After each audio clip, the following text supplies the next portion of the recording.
All right, let's talk about going concern, the standard ISA 570. I know, it sounds like an absolute snooze fest, right? But what if I told you it's actually one of the most predictable ways to score some serious marks in your audit and risk exam?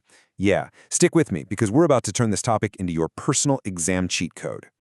You know that feeling. You flip the page in the exam hall, and there it is. A massive 16-mark question on going concern, and your brain just short-circuits. It's that moment of pure panic where all the blood rushes out of your face. We've all been there. But what if instead of panicking, you saw that question and actually smiled? Because you knew you had a step-by-step game plan that the examiners are literally waiting for you to use. Well, that's exactly what we're going to build today. Okay, first things first. Before we can play the game, we gotta learn the lingo. There are two key terms you absolutely have to nail down to get what's going on. Let's break them down, nice and simple. First up, the going concern basis. This is pretty much the default setting for every company. It's the simple assumption that the business is going to keep running for the foreseeable future, not go bankrupt tomorrow. And according to the standard ISA 570, foreseeable future means at least the next 12 months. Simple, right? It's the starting point for everything. But here's where it gets interesting. When that basic assumption starts to look a little shaky.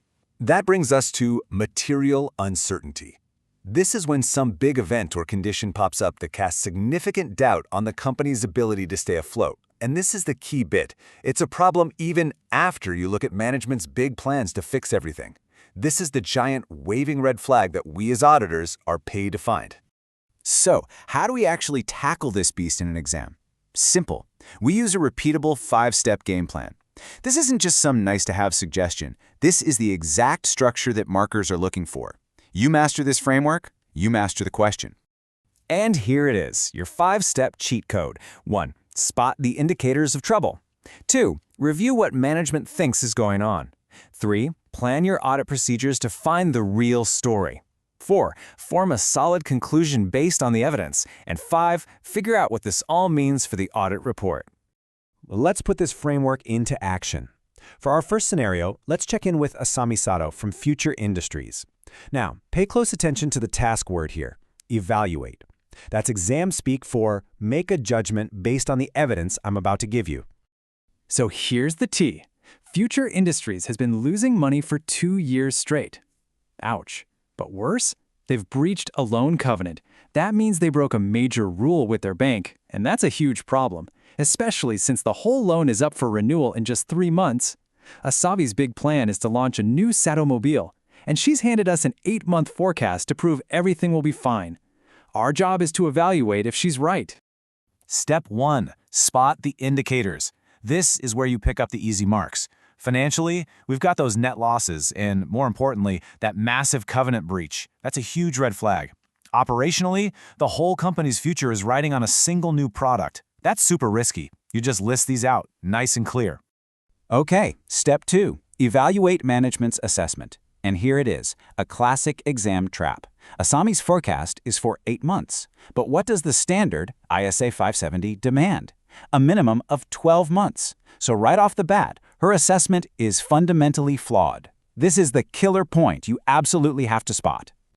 Step 3. Plan our audit procedures. We can't just take Asami's word that this Satomobile is going to be a hit. We need proof. So first, we're going to dig into the assumptions behind that forecast. Are those sales numbers just wishful thinking? And second, and this is so important, we have to look at what's happened after the balance date. We need to see any emails or letters between the company and the bank about that loan renewal. Step 4. Form a conclusion. So what have we got? A major covenant breach, a risky reliance on one product, and an assessment that doesn't even meet the minimum time frame. It's pretty clear significant doubt exists. So, our conclusion is that a material uncertainty does exist. And finally, step 5, the impact on our report. Now listen closely, because this trips people up. If Asami does the right thing and clearly discloses this material uncertainty in the notes to the financial statements, what kind of audit opinion do we give? It's an unmodified opinion, a clean opinion.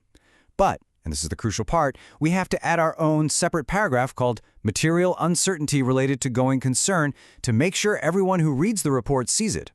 All right, we've seen a pretty clear-cut failure. Now let's look at something a bit trickier, what the study guide calls a close call.